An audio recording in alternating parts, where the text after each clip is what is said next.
Let's be real. When three different pressure points break at the same time, international, internal, and legal, that's not noise. That's structural failure.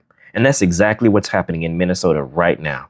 So let me break this down real quick. When the United Nations publicly demands an independent investigation into the killing of Renee Nicole Good, that is not routine. That's diplomatic code for we don't trust your system to police itself. Now, the UN does not step in lightly, especially against the United States. They did it because the victim was a U.S. citizen, the use of force is disputed on video, state investigators were blocked, and the federal response immediately turned political. Now, once that happens, the narrative is no longer controlled domestically. This isn't local unrest anymore. It's a human rights question. That's crack one. Here's the part they don't want you sitting with. Agents resisted being deployed to Minneapolis. Not protesters, not politicians, but federal agents. Leaked internal DHS memos show that they struggled to fill volunteer slots. Some agents outright disputed leadership's framing of Minneapolis as domestic terrorism. And that tells you everything. Because when the people tasked with enforcement hesitate, it means that the mission feels legally shaky. The optics are radioactive, and nobody wants to be the next face on the news. Now, a senior DHS official even warned about inexperienced agents and heavy-handed tactics.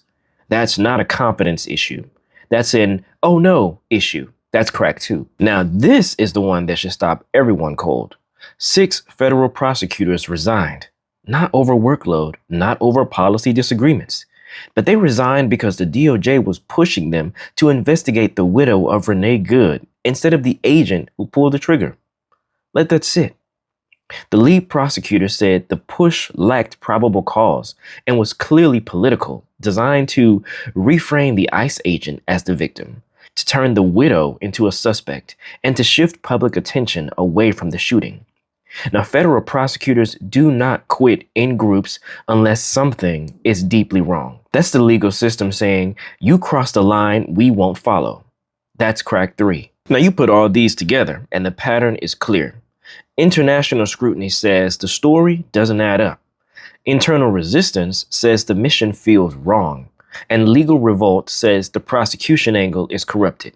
Now, that's not opposition spin.